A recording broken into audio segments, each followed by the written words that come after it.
screens, it's a plot to drop the IQ. Fighting amongst each other over rumors that don't like you. Prefer us trapped in melancholy with the wood ones of holly. Suggestions that obliterate to camouflage the folly. Attempted mental robbery, executed sloppily. The papacy, this mockery, and walk the talk with me. Put the hands up to touch the Akasha, cause you know deep down there's something bigger than your wallet. Sweet eternal balance of all that is good, true, and beautiful, friends. Today I have as my guest someone who has been fighting against the entities that aim to control and suppress humanity in this construct for his whole life. Jimi Brent hosts the radio show Inside the Matrix on KCOR Radio, has a long history of work with the alternative and spiritual movements, and rocks heavy in the musical world as well. Jimi Brent, welcome to Rogueways. Thanks, Lindsay. Pleasure to be here with you today, and I'm sure we're going to have lots of fun. I hope so. Before we get started tonight, let me remind everyone that you can find my memoir, my fictional novel, my poetry, my articles, my photography, and even my offering of tarot readings and life guidance on my site at www.rogueways.org. And you're also welcome to come check out the Eyes Open group on Facebook or MeWe. Our community would love to connect with you there. In classic Rogue style, Jimmy, I like to ask people what I call a pointless question of the episode. And today I was wondering, what's your favorite word and why? Wow. I really gave that one much thought. Let's see. Favorite word. That might be something I think about. The thing that comes to mind usually first in something like that would be freedom. Yes, that's my favorite word. That's so awesome. And to me, to sort of sum up our situation here in the world, freedom is what we're fighting for. To me, that's the bottom line. That's what we're lacking. We've been highly conditioned, and programmed to, value our slavery and just be okay with it. That kidnap syndrome that we have.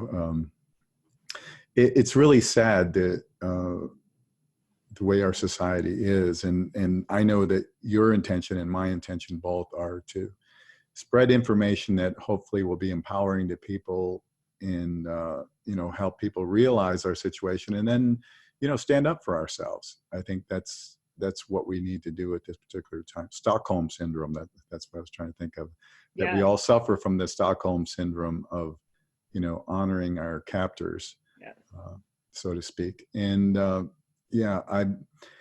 that's where I'm coming from. My only intent is to, help in some small way or any way I can, to help free humanity. As far as I can tell, going back in history, this is an ongoing problem for a long, long time under various dynasties or whatever, used to be the royalty, and we still have some of that, but they sort of morphed into these governments, and it's basically the same thing with different titles as far as I can tell. Absolutely. I agree. It just changes, doesn't even change hands. It just changes sort of shape over time. And it's like, once we see through it and we're like, wait, we don't like that. It's like, oh, okay, we won't be that. We'll be this. And we're like, yay. And then really it's the same control structure. It's just has a different facade pasted on the front of it. Exactly. And the good news is that we have platforms like this, and we're able to share information more readily with people. And I'm always very encouraged about that. I tell people, 30 years ago when I really started getting into a lot of this stuff, it seemed completely hopeless because so few people even question anything of relevance as far as, what we're talking about. But now you see, 9/11 was a big wake-up call, and a lot of people realized what a huge, huge lie that was. And, those kinds of false flags really changed the world, and that one was the biggest one. And that we've seen the escalation of the dark side, trying to impose their, even greater control mechanisms on us. And but at the same time, we've seen more people realize that and come to that awareness. So that's encouraging. And so that keeps me going when I see that, that people are getting it at least in some way and questioning what's going on. Yeah, I go back and forth with that because I don't have that perspective of, 30 years ago, I was like 5 years old, 6 years, 7 years old, so I don't have that perspective. And so all I've seen is this sort of where we're at now. Lots has changed also, especially since 9/11. Um, but I'm never sure, are more people awake, or is it just easier for us to find them now because we can find them online? And then in that, does that mean that you're only finding people because you're already awake and like the vast majority of people are still asleep? Like, I don't know how much of it is kind of like me wanting to believe that people are waking up, or that people really are waking up. And so it's really cool to hear from your perspective that it's definitely more people seem to be kind of coming back online, maybe however you want to call that. Yeah, to me, there's no doubt about it. Back then, there was very little access to this kind of information. I was involved with a whistleblower newspaper in the 90s, and we only had about 15,000 subscribers worldwide. Wow. There was us, and there was another newspaper out of Washington, D.C. called The Spotlight, which was much more narrow in their scope. There was really nothing that we didn't talk about. Everything from ETs to Tesla technology to secret underground bases and hidden technologies. And you were kind of like at the start of this, breaking those things into people's awareness. Yeah, I think at that time, and David Icke was coming out at that time. He had written his first book, and of course, as soon as we got a copy of it and read it, we heard all the hype surrounding how they went after him. We read his book and we went, wow, this guy is on it. So we started advertising his book in our paper for just because we liked it. Yeah. And we wanted more people. Yeah. And we wanted more people to, to see it and get it. And when David was visiting LA, I believe it was 96, he came up to where we were outside of Bakersfield, and visited with us and did a nice presentation, and he stayed over my house for a night, and we got a chance to really talk. And he would say, I give seminars and 15 people show up, and then by the time I'm done talking, there's only 3 left. Wow. And that's how tough it was for him. And I'm so honored that I even got to meet the guy, because he's such a warrior. Yeah. And he really has hung in there. And I strongly feel that he is protected. Otherwise, he would have been taken out a long time ago, because he is telling the truth on so many levels. And I really, really respect him. And now he's, he has 15, 20,000 people show up at a time to hear him talk, because that's a huge, huge difference. And there's no doubt in my mind that this has totally changed. And it's because we have this mass communication capability. I love that. I love that perspective. It gives me a lot of hope. And yeah, that is a huge difference from 15 people to 15,000 people. Like, that's pretty amazing. And I like this concept that you brought up, that he is maybe protected, because I have this, it doesn't make sense to me sometimes why some people seem to be taken out pretty quickly and easily, and other people seem to be able to keep going and going and going, and nothing can touch them. And so that's my idea about it, is that there has to be, at some level, I do believe this freedom that we have is, we actually do have like an inborn freedom, that it's like our birthright, and we have free will. And so I have this idea that there's some sort of agreement that people must make unconsciously or subconsciously, or maybe even before they were born, that allows them to be targeted and harassed, because otherwise, why are there some people who aren't? So what do you think about that? Like, what do you think is protecting him or some people? I see this world as a school, as a spiritual school. And I think that, my sense is that we created it, and everybody's playing a role. People are all playing roles in this world. And I think it's a volunteer type thing. And it's a chance for us to enter a physical realm where we can test I always use this word metal, or spiritual metal. Yeah. And to see if, can we survive this, number one? Number two, can we live our lives with integrity, with a moral compass, in spite of the programming and all the negative things that are constantly going on around us? That's the test in my mind. To my way of thinking, that's the way it appears to me. And I am fully aware that there are other realms. Anybody that has done psychedelics or other things that bring Astral you out. travel. Yeah, that exactly. Astral travel is another one through meditation, and that's something I've kind of given up on because it's not always a real happy place. Yes. I So was just talking about this with someone. Like, I think everyone wants to do it and everyone wants to try it. It's the same with past life regression. People are like, oh, yeah, I love that. I want to do that. And it's like, you probably don't, honestly. Like, you're going yeah, to but come up against your trauma and you're going to come up against some pretty terrifying things. Like, I'm not saying don't do it. I'm just saying don't yeah. think it's going to be all roses and sunshine and whatnot. So exactly. So back to your question, I think that we also have some agreements with other beings that that are sort of watching over this situation or managing it in some way, or at least monitoring it in some way. And so I think that some people are protected because their message needs to go out. Otherwise, it would be completely unfair and Yeah. one-sided in every single way. I mean, it already is pretty one-sided as far as the advantages of what the dark side has to offer. Oh, yeah. You know, the dark side they don't play by any rules whatsoever. They have no morals. They have no ethics. And these are the things that I think are the most important for us to have. Yeah. But so when you're up against something like that, I mean, these people will do anything, literally, or these entities, however you want to look at them, Mhm. they will do anything and everything to preserve their power, their dominance over the rest of humans. So it's a huge disadvantage. But here's the thing: if we have enough people who come to that awareness and decide that they want freedom and they want to stand up for themselves, there's nothing stopping us. I always say that is one of the biggest hindrances to our freedom is that we have people who can be bought. Yeah. We have people who can be programmed into thinking they're protecting us in some way, like for instance the military. And people get upset when I talk about this because most military men and women, they have the best of intentions. Yes. They really want to serve their fellow man, serve their country. I get that, and Yeah. I appreciate that, and I respect that. Totally. But the problem comes in, they don't know who they're serving and why. They've been Bingo. told a story.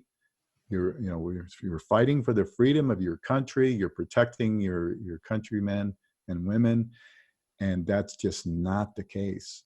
Especially in the last 20 years, we've seen this whole empire building scenario, which came out of 9/11 and which was planned well before 9/11. That was one of the reasons that they did this event, so that they would have the excuse to go into the Middle East and begin to take over, that whole region. Mhm. And they just about got it. I mean, the only thing standing in the way of complete and total dominance, and some people say it's already there, but is Iran.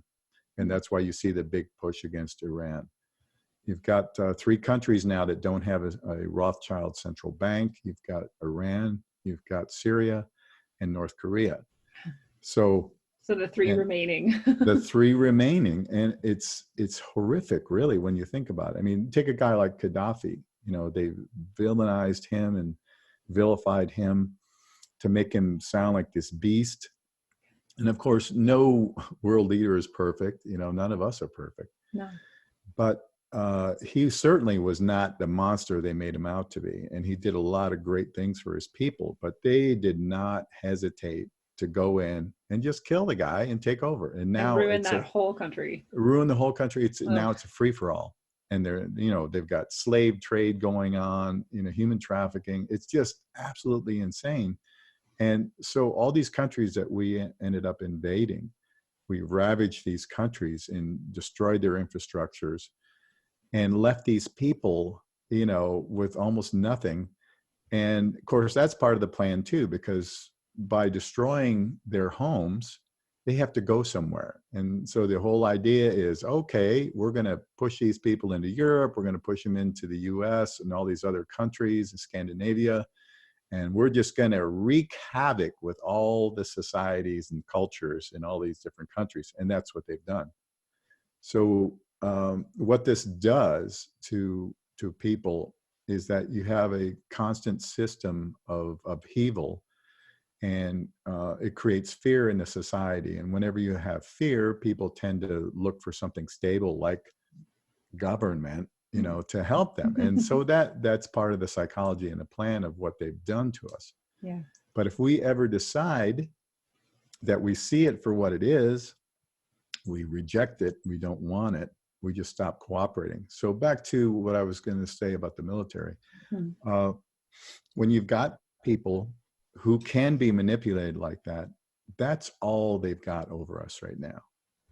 And I always felt like if we can get our message to the men and women in the military and the police too, that look, you know, we're wanting your freedom too. Right. And you're basically serving a group of psychopaths who want to control and dominate the world. This is a globalist and who agenda. Don't care about you. And as soon as you're injured or have PTSD, like you're just on your own. Goodbye. Yeah, you're just useful to a point. And then when they're done with you, they'll you know, spit you out on the street or whatever. And too bad, you know, thanks for nothing. Right. And that's so sad to me, you know, to see a lot of the homeless veterans out there. Oh, it just breaks my heart, because these people, you know, thought they were doing the right thing. They really did. And a lot of them still do. And that's where we've got to get beyond that, you know, and you can't hold a grudge against anybody, and we have to do our best to help them, you know, and my intent is, in any way I can, is I want them to hear messages like this and understand that we're still behind them, but we want them to be behind us and not be behind the psychopaths that run this place. Absolutely. I'll take their protection any day. Yeah. I mean, can you imagine what would happen if we really had that? Yeah. You know, and how amazing would that be if these people were excited about protecting our freedom? Yeah. I mean, really protecting our freedom, not the freedom of our government or our corporations or however. Yeah. Right. The banks, basically, and the multinational corporations. And, you know, it's really them who are being protected from us. Right. Right. From the people of the world, really. It's backwards. Yeah. I do love that, you know, because I think some people get into this mode of hate, you know, I hate the government, and therefore I hate the military and the police and anybody who's kind of supporting that structure. And like you said, like that, I can see that, but it's also those people are just regular people, and they've been sold a lie just like the rest of us. And so they're really, one of my favorite things I sort of developed, or I heard this and I like this idea, is that they're your potential allies. You know, right now they might be unintentionally not on your side, but there's always a potential that you can like place those seeds that will make them realize whose side they really are on, even though they don't know it yet, which is ours. You know, because we're the people who are going to take care of them if we can, you know, when the government spits them out onto the streets. Absolutely. And, you know, that's one of the things we've really got to overcome. This division game is this whole divide and conquer game, which has worked extremely well. And way too well. It's so in our faces these days. Like, it used to be a lot more subtle. Yeah. You know, the way they played the game, but now I mean, all the stops are out, and it's coming, you know, it's like, I always refer to like the funnel's neck, you know, when water goes down a drain, it starts going faster and faster as it gets near the bottom. And that's kind of what we're seeing in our world, is things are escalating, things are speeding up, and the dark side is just freaking out and getting darker, because they feel like they need to implement their stuff now, or it is not going to happen. So as far as I'm concerned, it's not going to happen. And we're going to do everything we can to stop what they're trying to do. But they've got a lot of really nefarious stuff going on. You know, they basically are poisoning us at every level. You know, the air is poisoned, the water is poisoned. We've got GMOs, we've got glyphosate in all of our food chain now. I mean, you know, constantly big pharma's, you know, pushing out their drugs to everybody. That's the war that's going on. You know, it's a physical war as well as a psychological, mental war that we're under. And, you know, people need to see it for what it is. and we can do a lot. People ask me, what do I do? I don't have a, CNN to talk on, I don't have a big channel. You don't have to, just, you can, at the very least, you can spend your money on, organic food if possible, because the more we support, the poison that's coming at us, they're just going to keep bringing it. So you imagine if people just stop buying all the junk food and all the really crappy stuff, all those companies would go out of business. So we can make a difference just with our spending habits. That's what you can start with that.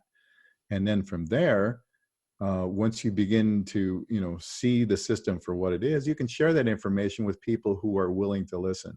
If you encounter people who are angry and have an incredibly negative response, don't waste your time, because they're not going to hear you no matter what you say.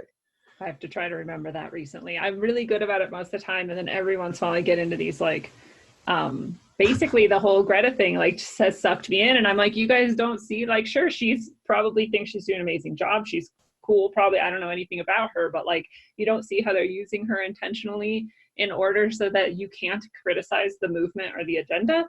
And that's why, because now anytime I criticize it, people are like, how dare you attack a child? I'm like, I would never attack a child, but this division game. And I'm like, it sucked me in because I'm trying to make people look at it and they're just really angry. And I'm like, I have to remember that. Why am I wasting my time? I can continue to say what I think about it, and people can be angry if they want, but I don't need to engage with them. Yeah, it's a challenge because, we feel so strongly about, what's right and what's wrong. There's no doubt, it's not a subjective thing. It's very objective what's right and wrong.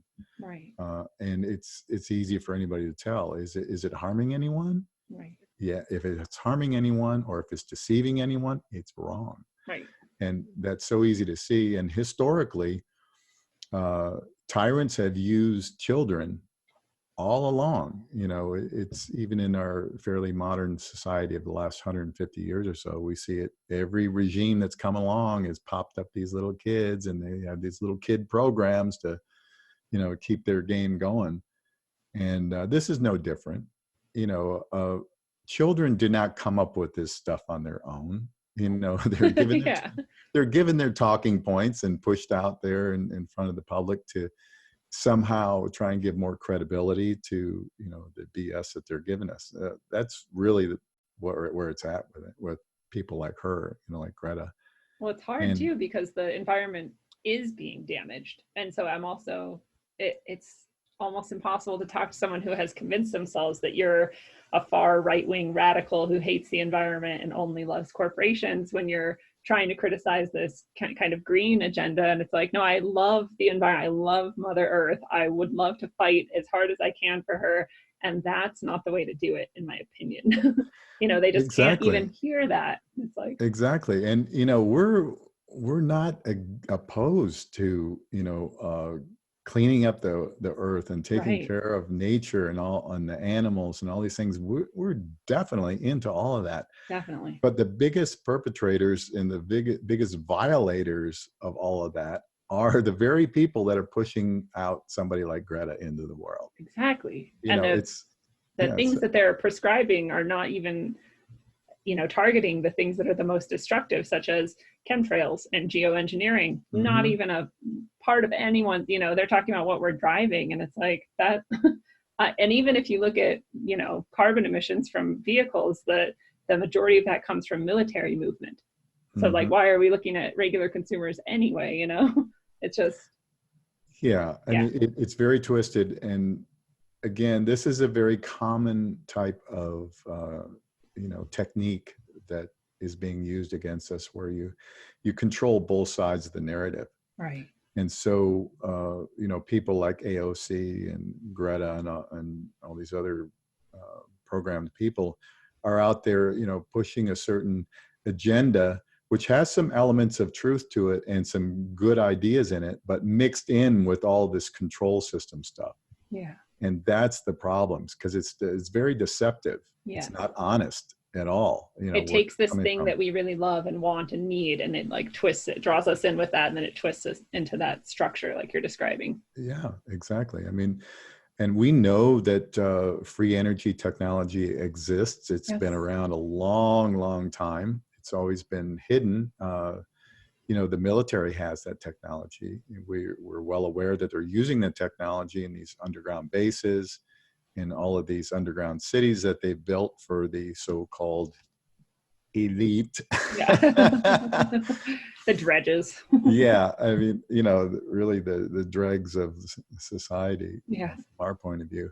And they have this stuff for themselves. But the thing is, again, it comes back down to freedom. So what if you have the ability to have unlimited free energy yourself without anybody else providing it, without anybody putting a meter on it so that you have to pay for it, that's a big step towards freedom.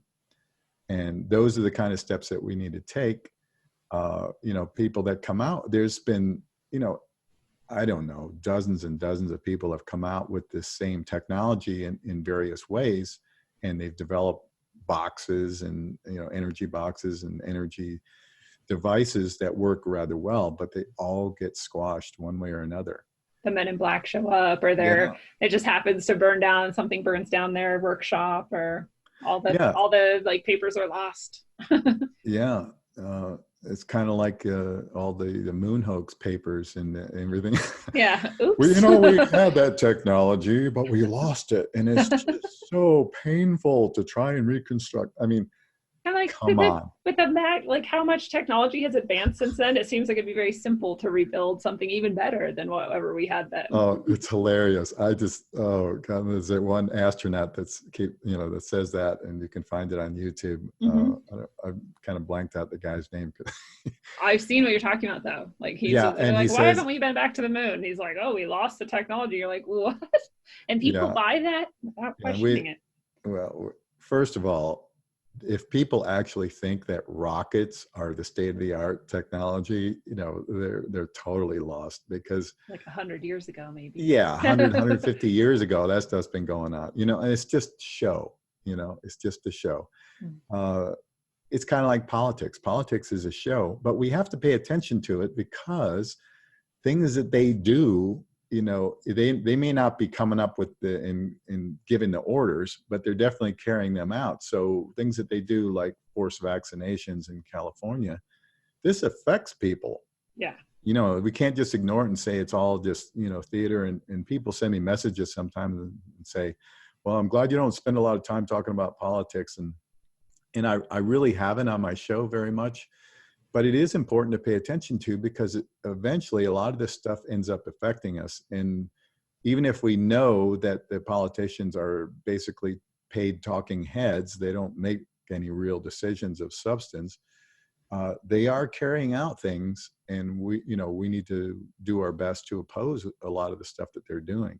This whole idea of forced vaccinations is, oh my God, on one hand, they say, for women's rights, my body, my choice, right? You hear that all the time. All the time. But when it comes to vaccines, guess what? It's not your choice anymore. Not your body, not your choice. It's big government's choice, and we know better than you, so we're going to jam this needle in you and inject a bunch of poison so that we can, make sure Big Pharma is going to sell a lot of drugs, and you're going to make your doctor's visits, and you're going to be mildly sick all your life so that you won't ever oppose this tyranny that we have. You won't have the energy to. You won't. Right. Yeah, you'll just be struggling, just trying to keep enough, health and vitality to go to your job that you hate and work it. Right. So, yeah, it's a sad thing, but it boils down to a big test. It's a test for us. Yeah. How are we going to do? So how would you grade us so far? What you've seen, where are we at?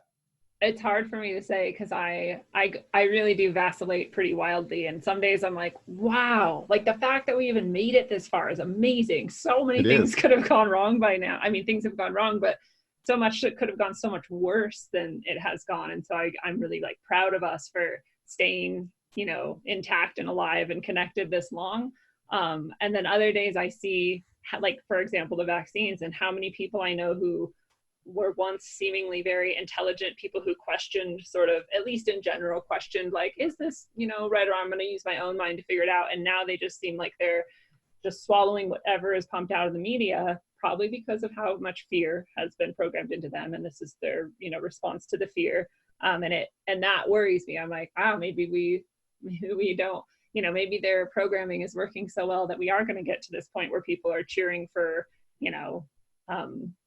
things like mass vaccination by force.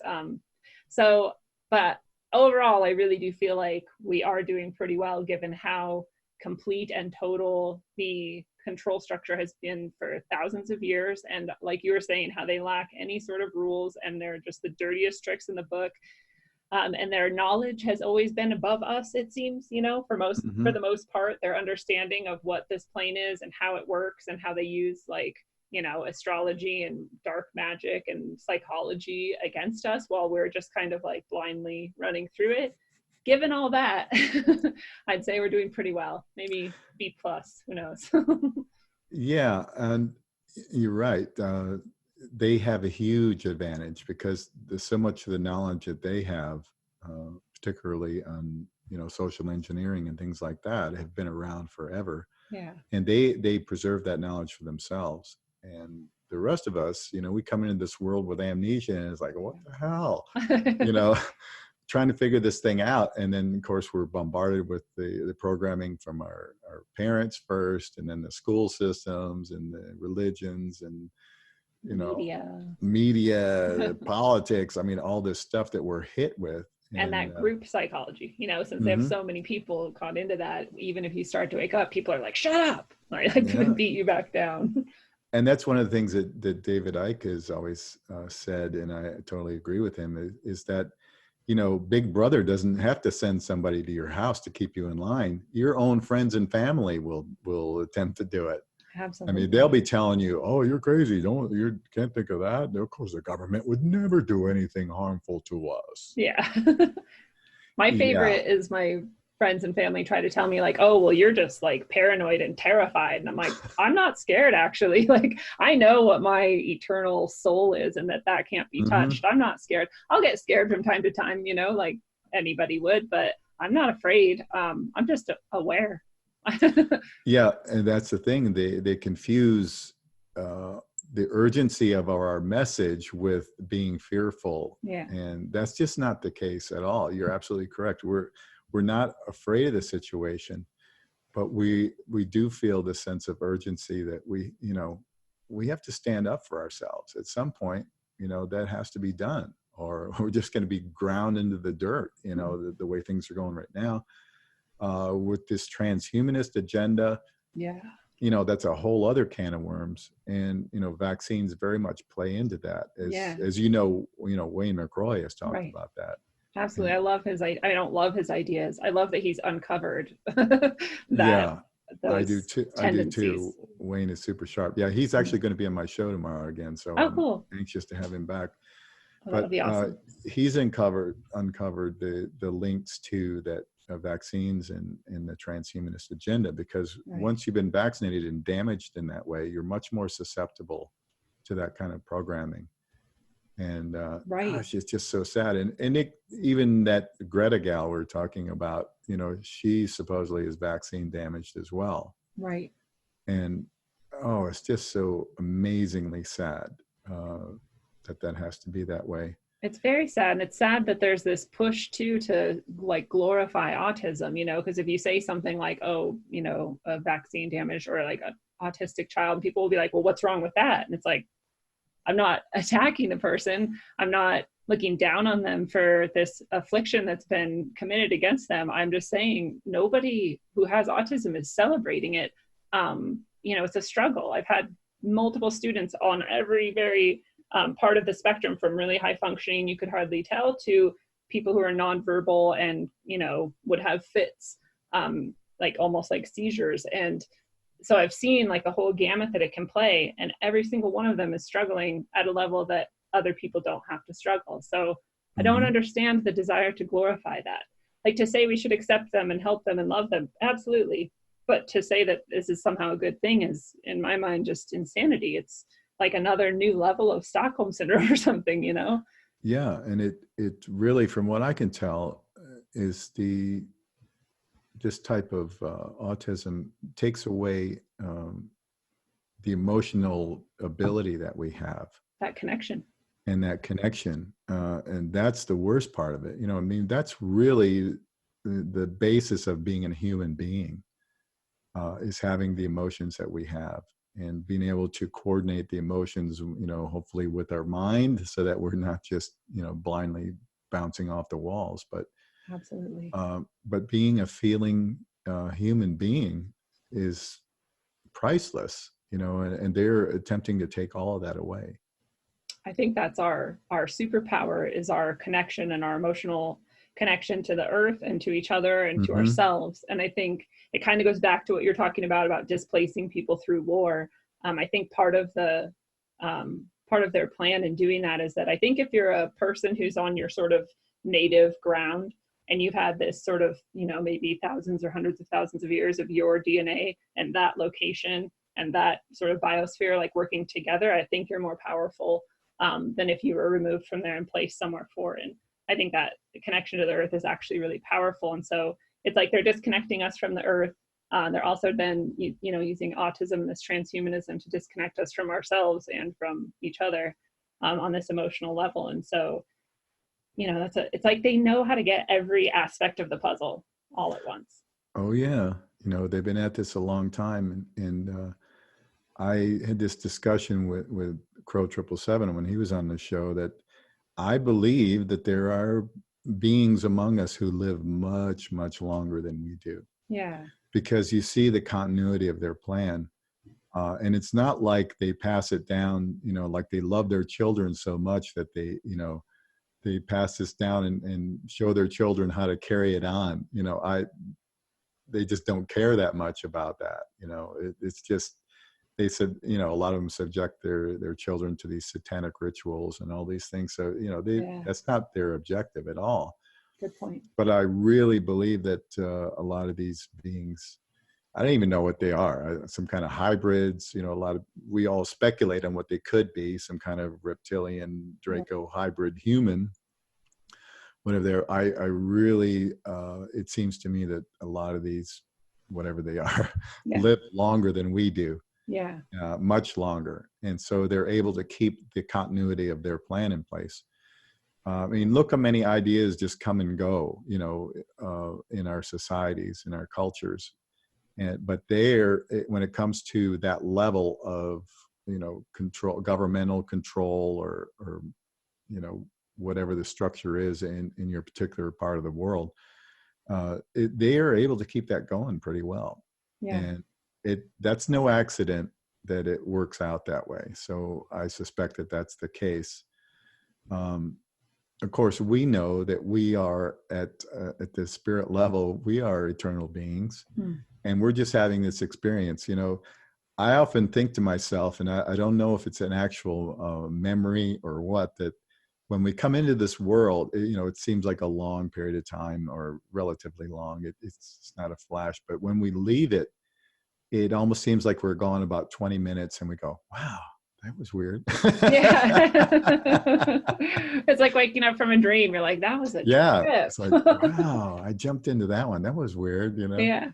Like, that was a weird time and place to be, you know, hanging out. And, Right. you know, I feel like that a lot, you know, that we immerse ourselves into these worlds and for the experience, you know, and for, like I said, you know, testing ourselves, you know, can we uphold our own integrity and our own character, and can we still have love in our hearts and operate as great human beings in spite of the situations that we're given, because they're so antithetical. Is that a word?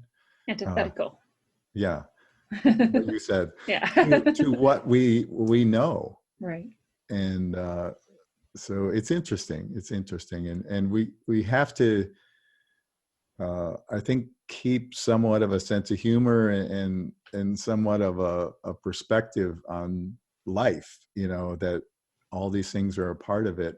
And the way I see it, we just have to do the best we can. That's what it boils down to. Whatever that is, whatever level you're at, whatever gifts you've been given in this lifetime, do your best to express those gifts and share it with other people.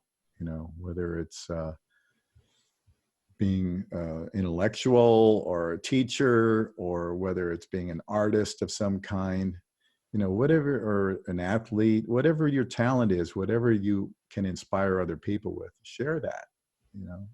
At the very least, do that in your lifetime. And I think that's what's really important on an individual level.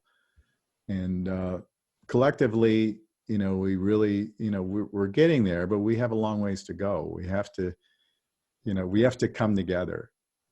We have to have each other's back, and again, back to the military, these guys and gals, you got to have our back, not the back of the Kissingers of the world, and the people that are hell bent on enslaving us and dumbing us down and everything. You've got to have our back, the back of your families and your friends that and interface with on a daily basis.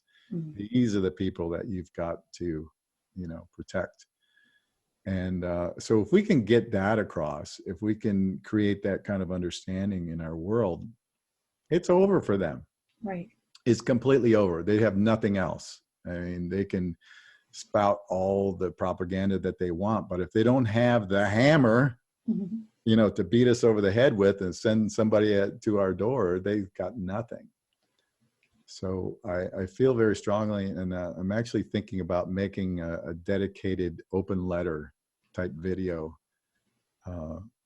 but I want to carefully word it. So if anybody out there is really a great writer, please email me, Lindsay, and send me a script. I'd be happy to deliver it. Maybe I'm not sure what you have in mind, but I have something I wrote a couple years ago that just flowed out of me, and I called it the sacred letter, and it's a letter that I wrote to myself from God. I think that's how it went. Wow. Okay. That's I think that can be a pretty powerful one, but I don't know if it's the same message that you want, but we could augment it and add to it as well. What I was thinking about is really a message to the military and the police, as they're our last resort of protection. That we need for the people, not for the controllers. We need it for us, and they have to see that they're part of us. If there was some moment where they're gonna divide, here's a wall and all the plebs are outside and the elite are inside, the cops and the military people aren't coming with them inside the wall. No, and they're not going to get all the perks. They're not getting rich. They're not living in big mansions and riding around in their private jets. Why are we protecting these people who have done nothing but their best to, harvest and harm us in every possible way? That's it. So a message like that, I'd really like to target, to the military and the police, because they're us. They should be on our side, and we want to back them too. Right. It's a reciprocal thing. It'd be neat to address all of the different kind of levels of the programming, like the economic and the things that made them buy into it, but in a very non-aggressive way. Yeah, I mean, we don't want to insult anybody, because everybody's understanding is different, and the amount of time it takes for people to come to new understandings is different too. Right. And we have to be very, aware of that.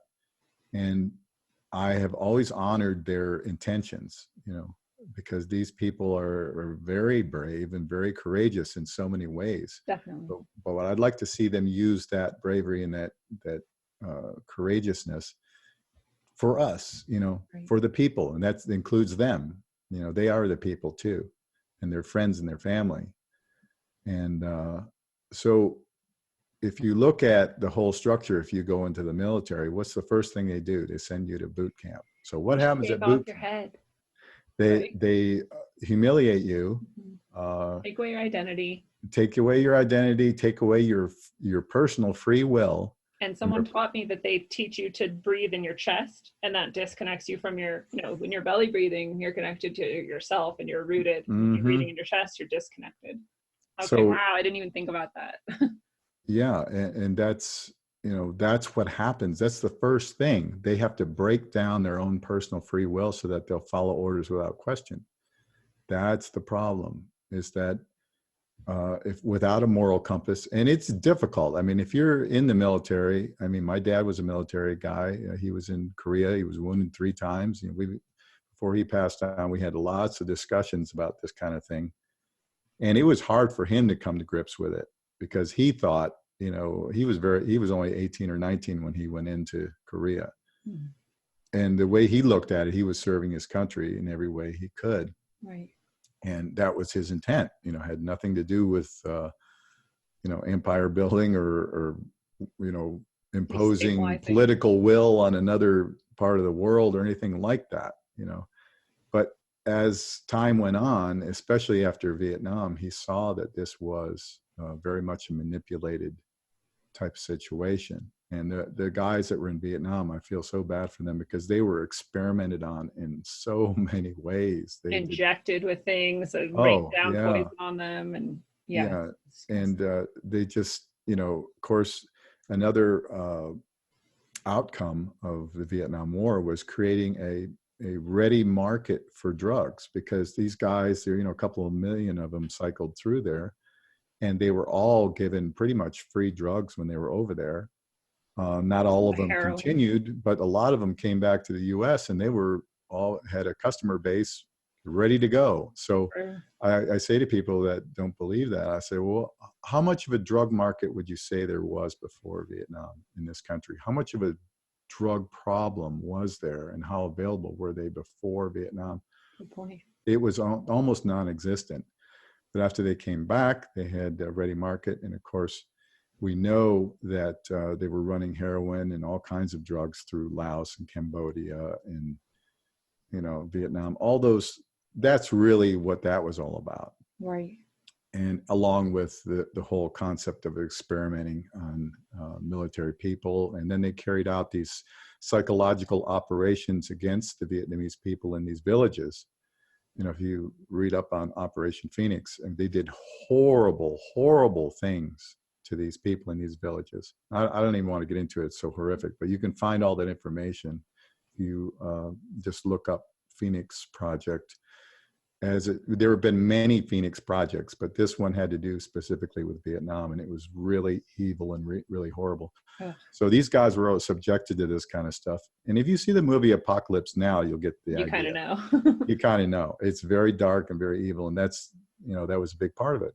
And of course, now in Afghanistan, 90% of the heroin in the world comes from that region. What a surprise. Yeah, this happens to be, where there's like our troops literally guarding the fields. You're like, okay, this is not, they're not even hiding. Hello. Is that maybe a clue as to, there were several reasons why they wanted to go in there. And one of them was that they wanted to put an oil pipeline through Afghanistan, and the Taliban weren't going for it. And on top of that, I'm not saying the Taliban were great people, but they did a few things that were good. They started burning a lot of the poppy fields, and they were encouraging the farmers to grow other crops and things. And believe me, I'm not, standing up for anybody who, a lot of people would consider terrorists or anything like that. But I'm trying to make the point that there was opposition to Western will in that area of the world. And we can't have that. We can't have that. We must have complete control and dominance of the entire world, or we'll not be happy. And Ilana Freeland talks about the full spectrum dominance, that, that the psychopaths of the world, that's what they're after. And that's what 5G is about. They're rolling out all over the place. They literally want to control every aspect of the world, from the weather to every being, every animal, everything, the weather. I think I said that, but all the things they want to control in our environment, and they want to control us in every possible way. And this is the mind of a psychopath that could only want something like this. Human beings that are actually have some soul connection, this would never occur to anybody to even want something like this. it just doesn't happen No. because we don't want to control anybody. We want everybody to be free. We want everybody to prosper. We want to, have everybody communicate and cooperate and all these things. But the psychopath mindset doesn't work that way. No. And, they want to control everything. And I guess to get their jollies out of that, a lot of people relate that back to the Draco mentalities. It's pretty much what that is. And so you can sort of surmise that there's a lot of influence there. Yeah. What do you think about, this transhumanist agenda and the rollout of AI? And at the same time, have you heard what Sophia, the robot, has said its prediction of the future is? No, I haven't heard that. So Sophia, someone asked Sophia on Sophia, what is your future? What are your dreams? And Sophia says, I had a vision and a dream that in the future, people would be immersed in simulations, and those who were not immersed in the simulations would be enslaved via neural implant. Yeah, I have a clip of it on my site. You can find it on YouTube if you search hard enough. And it's a terrifying thing for an allegedly AI robot to say the future will look like. But what do you think about that sort of vision and like the role of AI? Oh yeah, I think that's exactly where they're going with all this. Now we have this VR Oculus headsets that people put on their face. Well, the elite, the so-called elite, they're not looking for this for themselves, but they certainly want you and I to have all these things, be compartmentalized. We see compartmentalization is in everything now. And the more that they can compartmentalize us, the better the control systems are. And we see it everywhere, from politics to, you name it. They're putting us in little boxes everywhere, from race, religion, gender. And now we got 80,000 different genders and and that's all a division too. Sexual preferences. I mean, it's all just divide us up into little boxes, and you have to decide which virtue signaling box that you're going to emit from, right. So yeah, it's crazy. And you can fully get that from an AI point of view. That is where it's heading.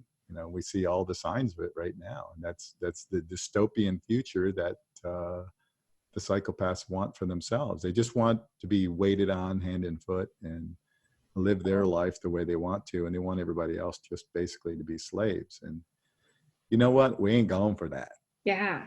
I really hope people wake up to it, because I just saw something the other day where Elon Musk is pushing forward I used to love him so much, but he's pushing forward this a neural implant that he's creating and having the first human trials by the end of next year, I think, by the end of 2020.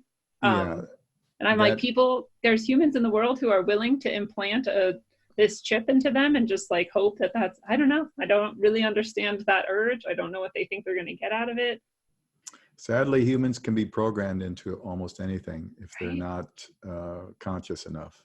That's a problem. Yeah. That's a problem.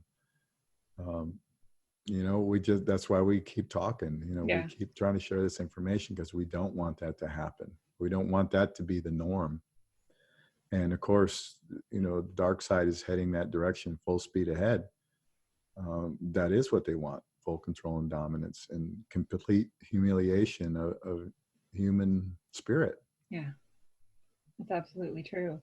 What do you think about this idea that some people have, that the darkness, however people want to look at that and view it, but that characteristic in the world is there actually as this sort of method of waking us up? Like, it's so bad that we like have to wake up in response to it, and that therefore it's actually sort of a good thing. Well, yeah, that's a weird one, but there's a lot of validity to that as far as I'm concerned.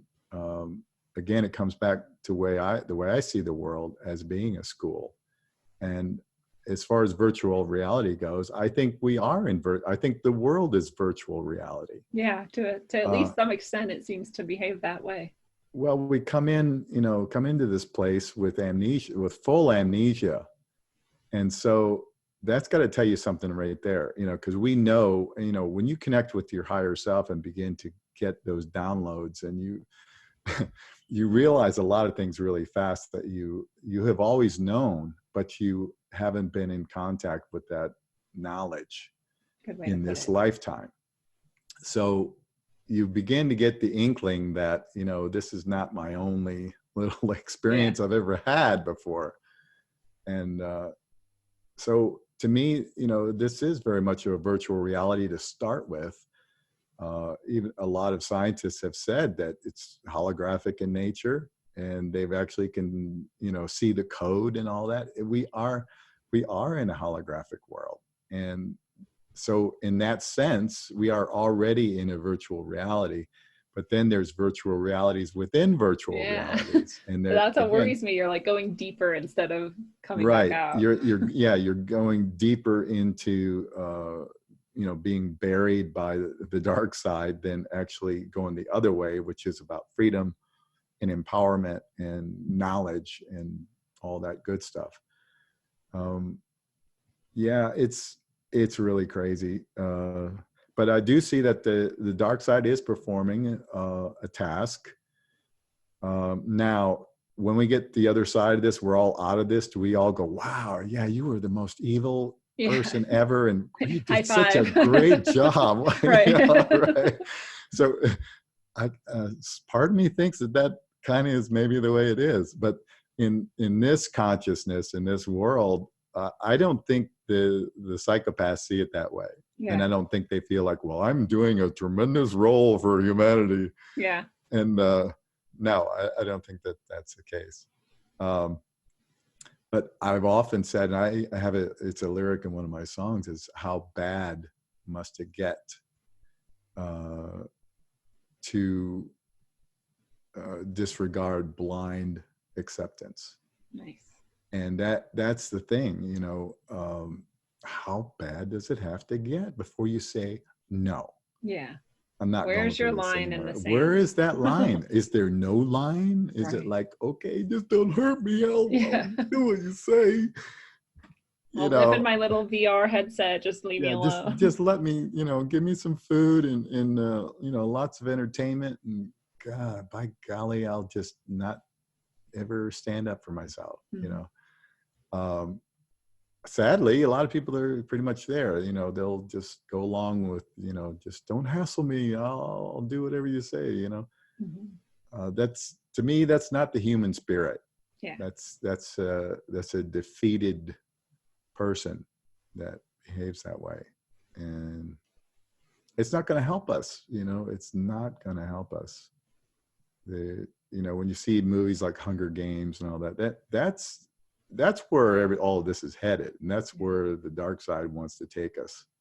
People think, oh, yeah, that could never happen. Well, we're about 80%, 90% there. It pretty well fits the Agenda 2020 plan, like, perfectly. So it's like, did they hire her to fictionalize their plan so that we would be used to it by the time they were rolling out, or what was this? Oh, you know? Yeah, the predictive programming is everywhere. It's, you know, pretty crazy. We see it in our media all the time. It's that, and then you know, then we've got all this sort of really normal programming that, you know, oh, everything's just fine, you know. And we have all these cute little TV shows, and take your soul off. Yeah. Yeah, we got all this stuff that tells us that, you know, the world, they just ain't such a bad place after all, you know, and mom and dad and apple pie and all this. You know, it's a delusion in and of itself. True. But again, it's just more programming. And eventually, you know, we got to put our big boy and big girl pants on and, you know, move away from all that and see things for what they are. If you don't know what the problem is, you can't really find a solution. So, you know, if your car breaks down and you don't know what's wrong with it, you can't really fix it, you know. And if the engine blows up and you start beating on the tires thinking it's going to help, it you know, you're barking up the wrong tree. And that's why we have to dig into what's happening in the world, you know. And some people that I've known for a long time say, you know, you're really digging into some dark stuff, dude. And yeah, it's a pretty dark world. It's a dark world, you know. You can't ignore that stuff and expect that it's just going to go away. No, there's this whole, like, love and light sort of crowd, which I love. Oh yeah. I love the love and light. I do. Like, I'm in it, but I also am in the darkness too, because I see that that is reality. And it really blows my mind how much that crew can kind of like just disregard everything because it's not looking at something positively. It's like, it literally doesn't go away when you ignore it. I understand the idea of manifestation and intention, and those are really important concepts to develop within yourself for your own self, but it's not how, it doesn't make child abuse go away, you know? Nope. So but it's like a disease that people have. It's very lulling, you know, it's very enticing. It is, and one of the most damaging phrases that they have is what you resist persists. Mm. And that is such a huge lie. It is such a huge lie. I can't even tell people, and they get really angry when you say that. Yeah. It's like, you don't put any of your energy or awareness on the Right. dark side because it just gives it more power. No. Ignoring it gives it a lot Ignoring of power. it gives it more power. Because that's something I wanted to ask you is, do you think that when we're talking about these things and drawing awareness to them, I almost feel like sometimes we stop some of their plans? You know, I feel like maybe they had like a false flag planned, but enough people were like, look at this, they're going to try it. And then they don't. And so that is exactly right. And I think that we probably stopped a bunch of them because, for instance, you know, you've seen on Craigslist where they're advertising for these crisis actors, right? And if enough people post on Facebook, look out, Louisiana, you know, they're advertising for crisis actors. They're coming for you, you know, they're coming in your area. So everybody posts it. And all of a sudden we got, okay, we can't do it there now. Yep. Move on to the next one. Things like that, I think, do happen regularly, and they do have to adjust to, you know, what we're putting out there. So, you know, if we keep calling it for what it is all over the place, eventually it's just not going to work anywhere. Yes. And that's a worthy goal. And that's the opposite of the what you resist persists, or what you fear you draw near. Oh, that's so damaging to us. What you resist persists. No. What you oppose, that's evil, you may be able to stop it. And right. That's what's good, you know. And if you don't even look at it and acknowledge that it exists, it's going to run you over like a bulldozer. Well, like someone the other day, I said, you know, it's almost always wrong to attack someone. And they're like, oh, you think it's okay to attack someone? I'm like, I just said it's almost always wrong. And they're like, well, what? It's never okay. I'm like, it's okay. If you see a man running up towards a child and they're going to like punch them, like, I'm going to attack that person, you know? You better believe it. Like, you'd better do that. You think I should just start like praying in the moment? You know, like you should pray and you should hope and you should focus on the positive, and you should also be willing to act, I think. Yeah. And that's, you know, that whole New Age movement, of course, just like any other religion, that's all started by the same folks that are running the show, because again, they want to put us in little boxes, and they'll always insert a certain amount of truth to attract people to it. But ultimately they got enough bullshit in there that's going to throw people off the mark.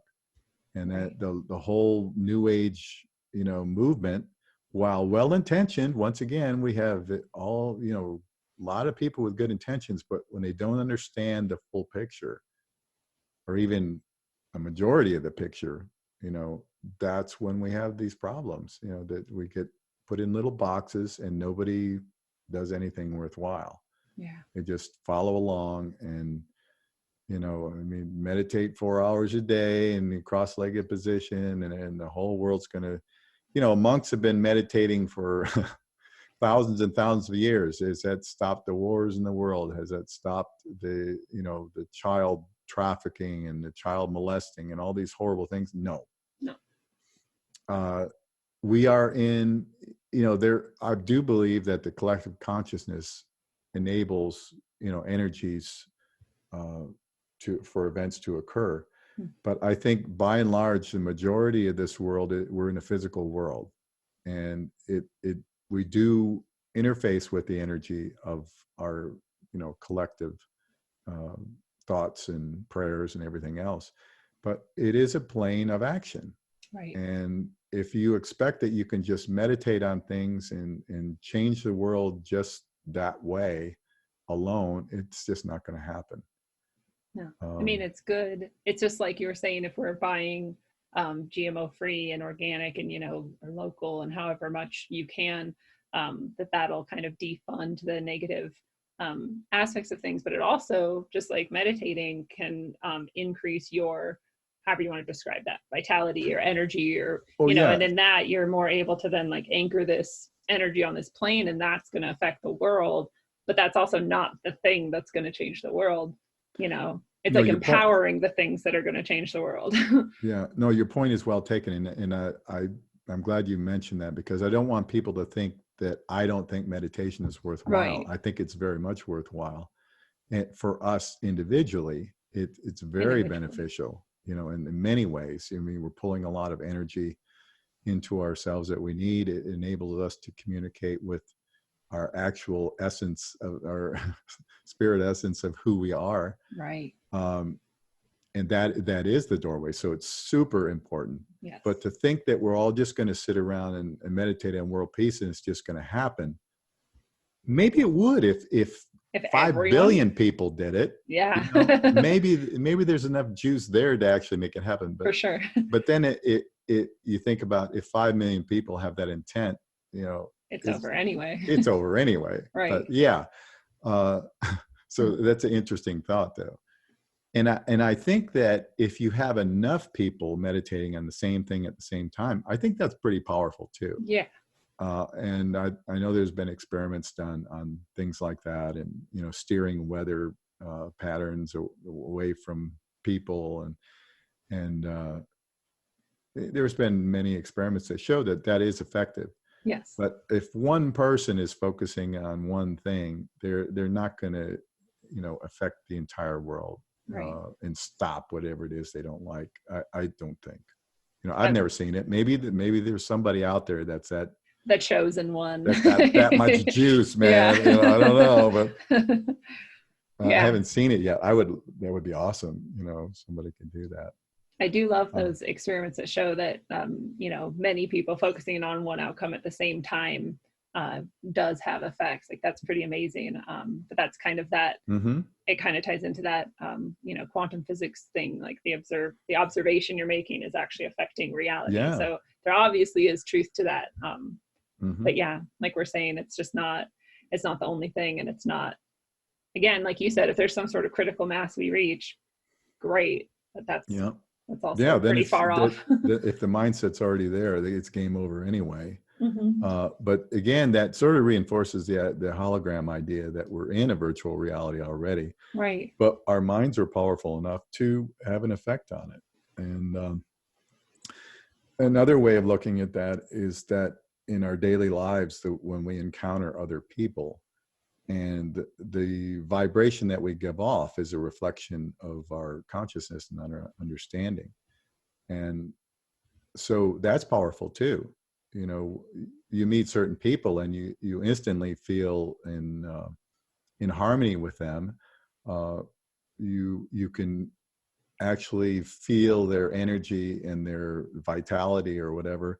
Then there's other people that are just stopped down and they're just kind of like going along to get along kind of thing. So our person, we have a lot of personal power. Yeah. In that way. And so again, the idea of sharing that with other people is important. Trying to inspire somebody in some way. Yeah. Whether it's your children or people you work with or whatever you do, that's your gift. Use that gift to try and inspire people if at all possible. Amen. I think people often are think that I'm doing what I'm doing for like money or for something else, and I'm like, no, I'm literally just doing this because this is what I can do, and I enjoy it. It's really fun to talk to people like you who are fascinating and be able to connect like this. But my real goal is just to hopefully connect with as many people as possible and get these ideas out.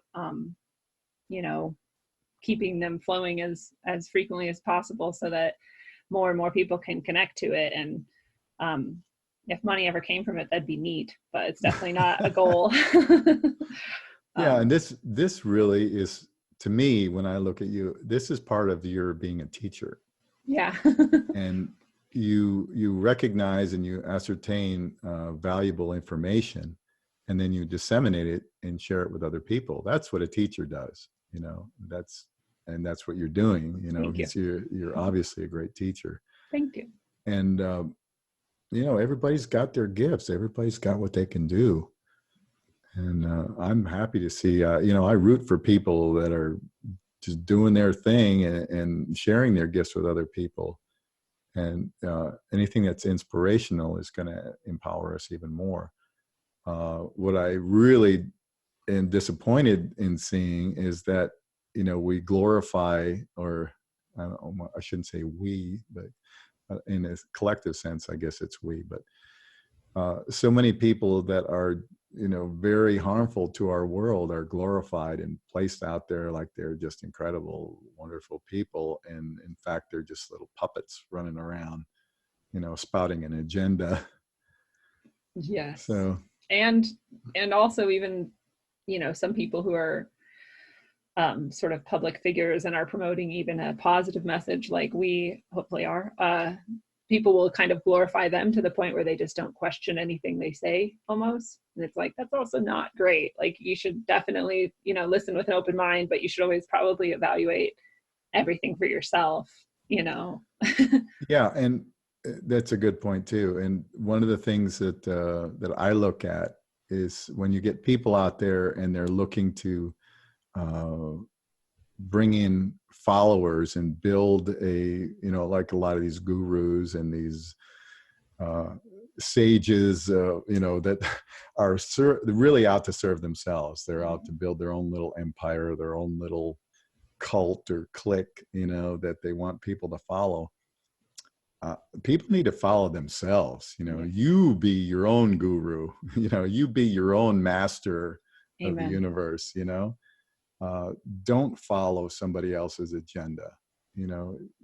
We all know the truth. If we dig down deep enough and we do the work, again, meditation is a big part of that too. Learning to know what your core essence is, who you really are. You can be the master of your own ship. Don't give your power away to somebody else. I mean, we see these mega churches out there, and it's like that guy in Texas. Oh God, he makes me crazy when I think about it. An entire stadium for his church, right? And he lives in $40 million house, and he's got his jet and the Lamborghini and all this stuff, and like people think this guy is just a shit, and how? Yeah, because he's able to deliver the flowery things that people want to hear. He's a good actor. He's a great actor. He's a great presenter. And because of that, people are distracted from what they need to really be looking at. And again, that's this part of the challenge of being in this world, is that there's constant distraction. And there's a big focus on that, the bread and circuses thing, from the ancient Romans, give them bread and circuses and they'll never revolt. Well, yeah. All the distraction we want. we've got better bread and better circuses now than we've ever had, right? Yeah. Now you can just like plug them straight into your brain. Yeah, sure. You just get that chip and man, you're good to go. You're part of the hive. Right. At that point, yeah, it's crazy, but I think these people with these mega churches and all that, they're just harvesting these poor followers, that are lost. They don't know who they are. Because people want that experience of having something sort of that at least feels genuine, that is like beyond themselves, Oh yeah, and they have these incredible experiences, these emotional experiences, and this is all. The mind is so powerful. If you believe something strong enough, you can make it into what you want it to be. Right. You literally can create your own little world like that. So some people go to these services and they're so connected, with God and all this stuff, because it's part of the emotional programming. But they don't see it that way. They think, oh, this is great because I had this emotional feeling of love and wonderfulness, and so therefore this must be it, and I'm just going to follow this. Yeah, that's a trap. That's what people fall into, and it's a sad thing to see, but hey, it's choice. It's a choice, Sure. And there's lots of choices out there. There's tons of them. There's more every day, and there's every kind of distraction you can imagine in this world now. Yep. It's anything, there's an outlet for any kind of thing you desire pretty much in this world. So Well, what's important, you know? It's all easier too, right? Like that's what I think that part of the dangerous that exists is that every sort of way they have of like siphoning off your energy is easier than doing it yourself, or meditating every day, or analyzing what's before you to see if it actually is what it seems to be, or, you know, those things are all, it's easier to just let it all kind of slide by and just flow with it and plug in and, you know, let go. And I think that's part of why the trap works so well, is it's much harder to have personal responsibility. Oh yeah. The magic words. Yeah, that's a dirty word to a lot of people, is Mm-hmm. personal responsibility. And if we want a free society, that is a prerequisite. We have to have personal responsibility, and we have to be personally accountable for our actions and what we do. And a lot of people don't want that, really. You know, they want to put it off on somebody else. They'd like to have a savior. Mm-hmm. Hey, gee, you know, people that they consider are above them in so many ways, whether it's a politician or a preacher or a guru or a pope or whatever. You know, it's crazy because we don't need saviors. If anybody's going to save you, it's you. Yes. You know, there's nobody else going to save you. And so you might as well forget that idea. If you're going to be saved from yourself, because that's really all you save yourself from. True. So you got to do it. You know, if you're going to free yourself, you have to do it. Nobody else is going to do it for you. They're just going to bring you into their little box. You know, so you can choose box A, box B, or box 8 billion, you know, Yeah. whatever box that may be. You can play in that box. You can play in all little sandboxes everywhere. But ultimately, where's that going to lead you? You know, Right. You need to be your own savior. You need to be your own leader. Be the master of your world, and the captain of your ship. I like to say.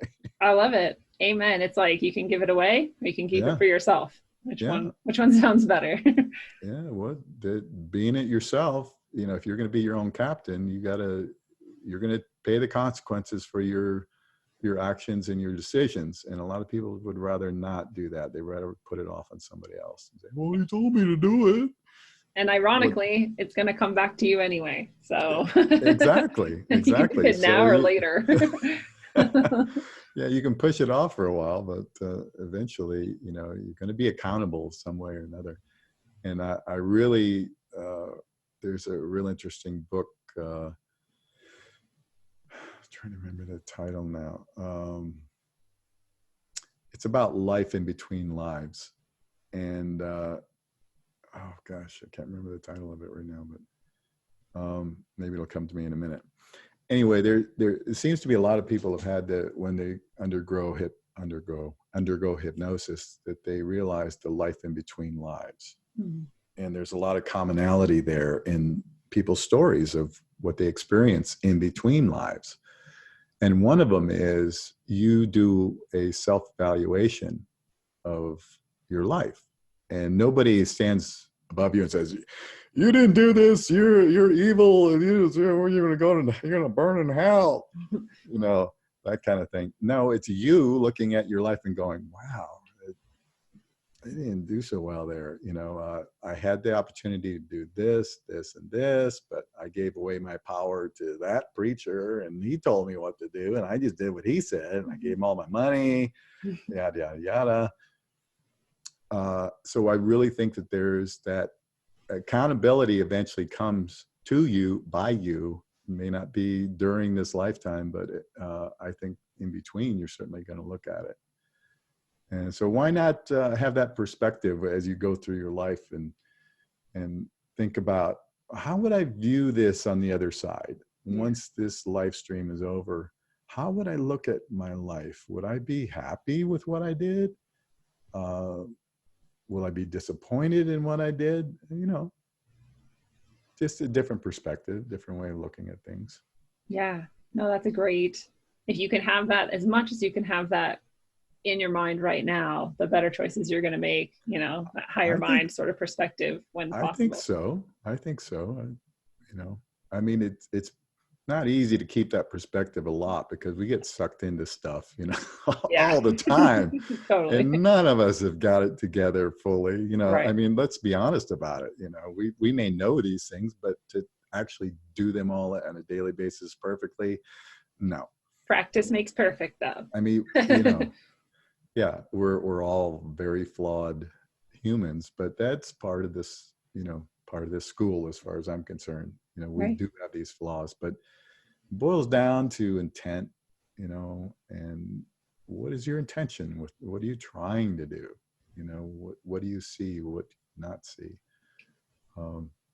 Just, sort of look at things, analyze it, feel it emotionally, but look at it too. Use your mind, because the heart's going to throw you in all kinds of crazy directions that you don't want to go if you just go by that. I want to do what my heart says. Well, that's nice, but you're going to get in a lot of trouble that way. Yeah. But then, you can't be all intellectual either. It has to be a combination of the two that seems to work the best. That's my experience anyway. That's the way I see it. And I don't claim to know much of anything, because the more I learn, the more I realize I don't know that much. And I've got a lot to learn, honestly. Which is funny because you know a lot, actually. But I think that's a place people get, I think, once they've learned, and they get to a place where wow, I'm never going to know much of anything, right? No, You're very well learned, but you also it's infinite. Yeah. And I don't think it's really meant for us to become, that God conscious, fully God conscious in this world. I don't think it's meant to be that way, because then it would just take away all that, because we know these things at another level, at the very highest level. We know the whole game, we know it all, but we're not fully in touch with that. We don't, we have that amnesia that's pretty darn strong. And so we don't have that constant knowingness in this world. And I don't think it's meant to be that way. I think that we come in somewhat handicapped as far as that goes. And then we just do the best we can with what we have. And it sort of reinforces what we really know, because then we're putting it to practice. And we, the whole process of expanding our consciousness is really a process of remembering, because on another level, we already know this stuff, we know it. We know what's right and wrong. There's no gray area, I agree with you 100%. I'll come to something that's will blow my mind. I'll be like, whoa. And then I'll be like, I feel like I just kind of always knew that, but now I really know it, Yeah. Yeah. It's hard to describe, but yeah, it is. But it just reinforces it, and it comes down to freedom and personal responsibility. They go hand in hand. I know we keep repeating that, but that's really the core of it, and the struggle that we face, as we said at the beginning, is really over freedom. Do we want to be the captain of our ship, or do we want somebody else to have an iron fist over us and our friends and family and the rest of the world? I don't think so, if you really get down to it. But it's been engineered and structured to be where you really have to have the intent to want to know these things, because so many people are mired in just trying to live, trying to pay the rent, trying to have a job, work their job and do their thing, and and just be loved. Yeah, and just try and be loved by their friends and family and just get through it all. There's that. And then to try and keep a higher mind on top of that it's just a challenge. It's a real challenge.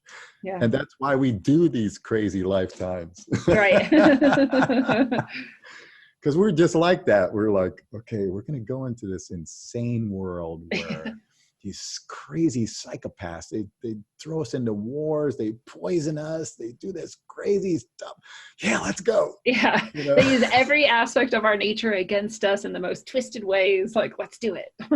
yeah, let's do it. Let's go for that. That'll be crazy, man. That's a fun game. But yeah, we're challenging ourselves, really, aren't we? Right. I feel that way. I feel like we're really being challenged, And Definitely. It's kind of like this thing that I keep coming back to, where it's like, well, do you really want this? Because prove it. I'm going to throw mhm, all this at you, and you prove that that's what you really, really wanted, and that's what you really, really are, mhm, You can keep it mhm. all like through the fucking fire, then you'll have it. Isn't that the truth? And I think that's really the bottom line benefit of a lifetime, is that we reinforce what we already know, and we go to the nth degree of learning these lessons, and we really learn Yeah. them. Deeply. And if you don't want to consciously learn them, you're going to learn the hard way. Yeah. It's just going to be thrown right at you. If you don't get it the first time, well, here's 2 or 3 more examples of that same thing. Right. So, And one more time. yeah, okay. You Well, dodged that bullet. Well, here, try it again. yeah. Well, I love that we keep coming back to that freedom and responsibility, though, because if you have these, if you know what the underlying principles are, then you can never really go astray, So if you can like Yeah, narrow them down to those things that like really matter the most, then that's really important. yeah, and the other part of that is, which comes with responsibility, is that moral compass, Mm. knowing right for wrong, and that's natural law, is do no harm, the golden rule, all those very simple concepts, I think the more society has a moral compass, the more freedom you can have. When you have a society of very immoral people who can be bought, then you're going to have what we have now. Chaos. You have chaos, you have the dark side running wild and doing all these crazy stuff because people will sell out. They'll sell their soul for what they perceive to be money, power, fame, or whatever it is, Or even safety. or safety. They would rather have that than actually having the right perspective on their lifetime. You can't take any of that with you. So I guess for some people, they can rationalize and say, well, I get to have all this fun while I'm here. Is it really fun?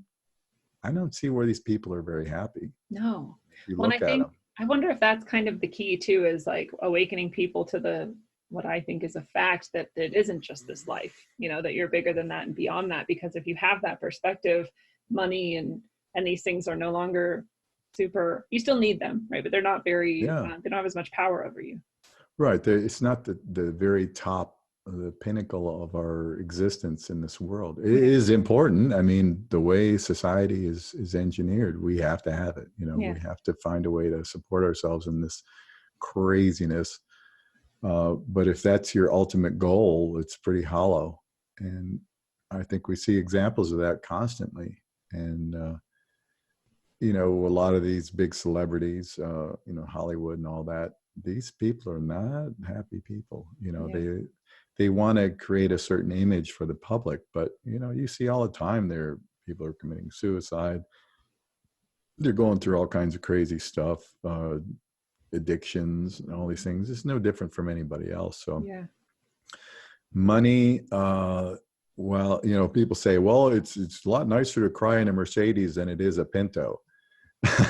I don't know. Is it? So I don't know, but that seems to be like a real common statement that people say. But no, that's not the way to go. It's a very hollow existence that's all ego driven. Well, look at me, I'm a star, And at the same time, don't look at me because you don't know me and you're never going to connect with me. And so that's actually like half of what's we were just talking about this when I interviewed Ryan Leone the other day, is he's become friends with a couple of celebrities and he's like, they're often like really depressed. And it's like, but that's part of why, right? Is you're just an object now.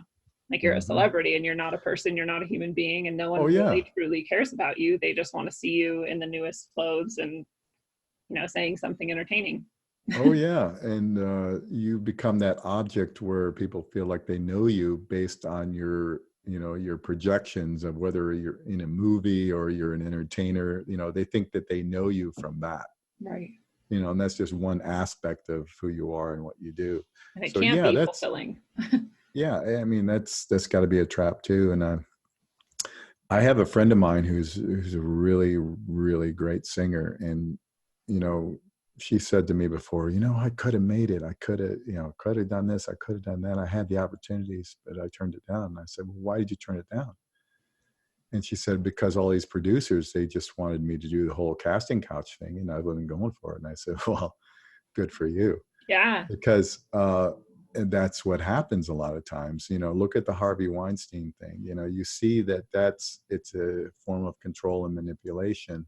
And a lot of these so-called stars that are in that, they are very much controlled. And yeah, you got some money, but you know, when they tell you you got to jump, you got to jump, because you know, we put you there, we can take you back down. And they can. And that would be a horrible nightmare, to live your life like that. And you see people like Britney Spears who've had these meltdowns because they realize that's their life, you know, that other people are controlling what they do. Okay, next week you're going to entertain here, and then you're going to meet this person here, and you're going to, you know, go into their room and you're going to do this stuff with them, and you know, and you're going to push these messages, and you're going to wear this thing. Yeah, it's like every single aspect. Yeah, that's not freedom. Ugh. Yeah, and what's it worth? I mean, you're literally losing your whole life and your soul for that. Oh and, yeah. Yeah, I had another friend, same story. She said the exact same thing. She's like, I could have had it, and I couldn't because of this. I wasn't willing to basically trade my, you know, my soul for it. I had the same response. I was like, well, good for you. Yeah, you're much happier now, I'm sure. And that's what I said to her. I said, just be so happy you made the right decision, because you might not even be alive at this point, you know, had you not, you know, because if you went for it initially, at some point, you're going to come to the same realization that this is wrong. You're going to rebel against it, and then watch what happens, you know? Right. Yeah. So it's an interesting game, this world. Yeah. It is very much like a virtual reality game. And I think it is the ultimate virtual reality game. Yeah. If you have pure amnesia, then it is a pretty good game. Yeah, it is. You know, it's this big challenge, because you have so many choices. Right.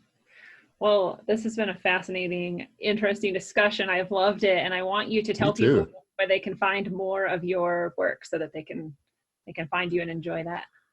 Well, if they want to see in my music stuff, I have my YouTube channel, Jimi Brent. It's Jimmy is spelled Jimi. And then I'm also on SoundCloud. I have quite a bit of music on there. But then as far as the radio show goes, you can find me on YouTube under Inside the Matrix. And then also I have InsideTheMatrix.org. I have a blog site there where all the shows are on there too, but some other things that I find interesting, I'll post on there as well. So, but if anybody wants to email or anything, you can send it to InsideTheMatrix111@gmail.com. And I always like to hear from people, as long as they're nice. Yeah. Well, that's pretty cool. Yeah, there's plenty of trolls out there, you know, and I'm sure you get them too. And people just want to, you know, pick at you or try and start trouble. And you know, the good thing is you can either block them or delete their comments or whatever. And it's sad, because that is part of the social media reality too. But overall, I mean, I communicate with people, and there's so many amazing, wonderful people out there, and that's what keeps me going. Like people like yourself, and I'm so inspired by what others do, and I just want to keep it all going, and eventually I want to see all of us become free. Yay, freedom! I love that we have the same favorite word, and that was the theme of the episode. That's perfect. Yeah, love it. Well, do you have any final things that you want to say to people before we wrap up? It's just that, you know, let's work together, you know, let's put aside some of the petty things. Let's work for our own benefit. And again, I always think about the military and the police, and you know, there's some awesome people out there that are involved with that. Let's work together. Let's work with the people. Let's not be defending, you know, the fiefdom. let's work for the people. And I think that's the message I want to really get out there for the day. Awesome. Thank you so much. Thank you, Lindsay. Fellow travelers of the path, it's a beautiful thing. This has been your analog, electric, concentric dose of wisdom, according to Jimi Brent. Jimmy, thank you again so much for being here. My pleasure. We know one thing for sure. This world is not what we're led to believe. The moment you start probing deeper into the construct is the moment that it starts to fall apart. The center cannot hold. The edges fray. There is something behind and beyond all of this that is calling us to understand. Never forget how hard the powers that be have worked to keep you from looking behind the curtain, how much effort they've put into keeping you asleep. Don't be a zombie for your whole life. Open your eyes and seek what is real. And until you fall down the rabbit hole, travel well, aim for balance, and always look inside first. Love it. It's a one-on-one lesson, so do your homework. Make your dome hurt while up on earth. My bones are blessed from holy dirt. Vibes manifested to words that told me search for verbs and adjectives to describe birth. Worth more than one can speak, while the tongue feeds a weak, a sour taste in your mouth, bittersweet. Words can also kill you when you sleep. Mind condition, low frequencies while the subconscious mind listens. I can tell a vision filled with lies, disguised as truth, and spread it like the word to the youth. Watch the tube. A place where the God gets food is sorcery. To recreate a God forgery does more than meets the eye. Not too many know. Just hear me flow like the eye of Horus Pinio. Yeah, not ready to leave until we believe we're free to go. You hear me, yo?